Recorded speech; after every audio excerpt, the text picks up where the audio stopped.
Hey guys, it's Tim Gillette, and I'm here at the RockStar Marketing Bootcamp one more time. I met somebody really interesting. Trust me, this one's got you when it comes to interest.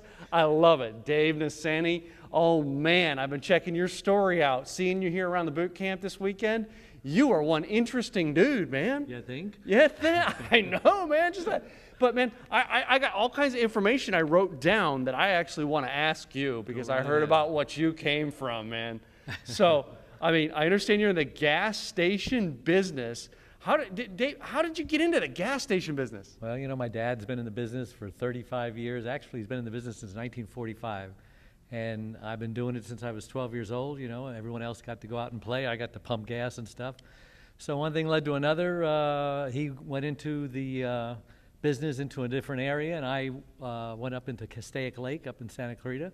Been there for 35 years. All sorts of things happen up there. And I wrote a book about it. Every time I go to a party, everybody got questions for me. She says, let me answer all the questions in this book. Yeah. Kind of like me. I got a bunch of questions for you. So I called it Getting Hosed, Secrets, Confessions, and Tales of a Gas Station Owner. I love it. Well, here's something interesting, and I'm sure my listeners are going to want to know this, the people who follow me, but, you know, everybody. So gas stations, oil prices. Do you set those prices or the oil companies? Well, tell me about that deal, okay? Everyone thinks we're rich, okay? Because, you know, $5 a gallon, this dude must be making a lot of money, but I'm not. I make like that much out of that much. Oh. They charge us a ton of money for the gas. The government takes its chunk. Everybody's got their chunk. And then they charge us like a ton of money for rent. So, you know, the margins are really, really razor thin. So don't get mad at your gas station owner. You know, it's the oil companies. Hate to say that, but it's true. Okay, so we get to blame it on the oil companies, Absolutely. right? Yeah, I always have this thing, you know what I mean? I think I'm making the oil companies rich, but anyway. So I wish we had some of it.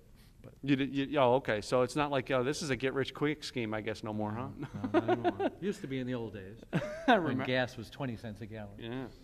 So another interesting one I have, and you know what I mean, believe it or not, all right, this is an interesting thing with me riding the motorcycle, and a lot of high-performance guys I knew back in the day was the regular or premium, or then let's even go more, okay? Now I hear the things about, well, you need Shell or Arco or Exxon. Tell me about this. What do you think? That's probably one of my most common questions because, you know, you can pay 20 or 30 cents more a gallon just for premium and 20 or 30 cents more a gallon for the Arco versus the Mobil or the Shell or whatever.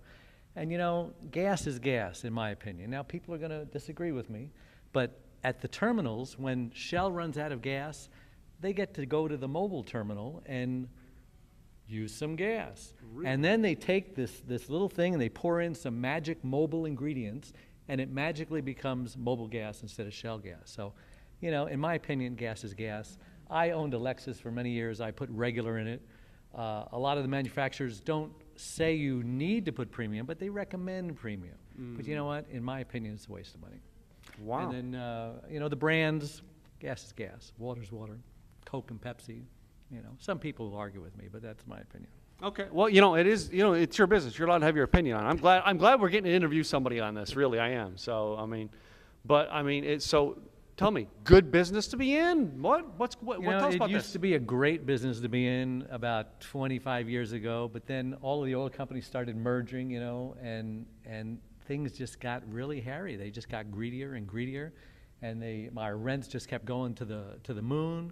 And the prices of gas, they came up with something called zone pricing. So like if I'm in a great neighborhood, which I am, and I could charge anything I want, which I could, they said, you know, why should that guy make more than this guy? Let's raise his price so that he's making the same amount of money as this guy. So in essence, they made us all equal. Yeah. So, you know, it's a tough business to be in. 90% of the gas stations really don't make a lot of money. 10% of them do. Thank God I'm in one of the 10%ers. Okay, and some of that's included in your book, I guess, huh? Yeah. Oh, okay. Yeah. Read the book. Well, now I've got this really interesting fact that I found out about your gas station is somebody apparently died in your restroom, and you've had a Cessna airplane landed and abandoned at your gas station. Tell us that story. You know, we have a lot of vehicles abandoned at our station, but usually I got to pay to get them towed away. Yeah. This is the first time that I actually enjoyed having, and I wish they didn't come back. But unfortunately, the next day somebody calls and says, did somebody leave an airplane at your place? And I said, well, let me check. What color? So, you know, they picked it up. they lost oil pressure, they were flying, and they saw my gas station, decided to land.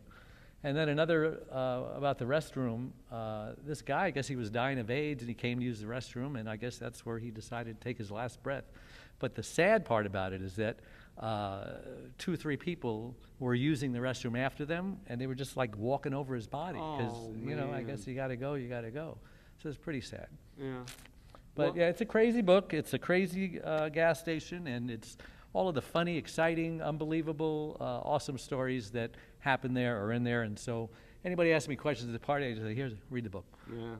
So then I guess the last thing I got to ask you then, you know, my listeners are going to want to know how to get a hold of this book, how to get a hold of you. Do you have a website? What do you got going on? Tell us how we can get a hold of you. You can either go to gettinghosed.net. That'll take you to the website. You can buy the book on Amazon also, Getting Hosed.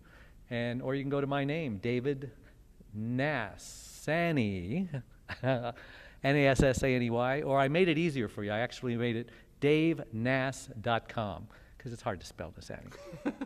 It is. Not everybody's got a sharp name like Gillette. I'm just saying.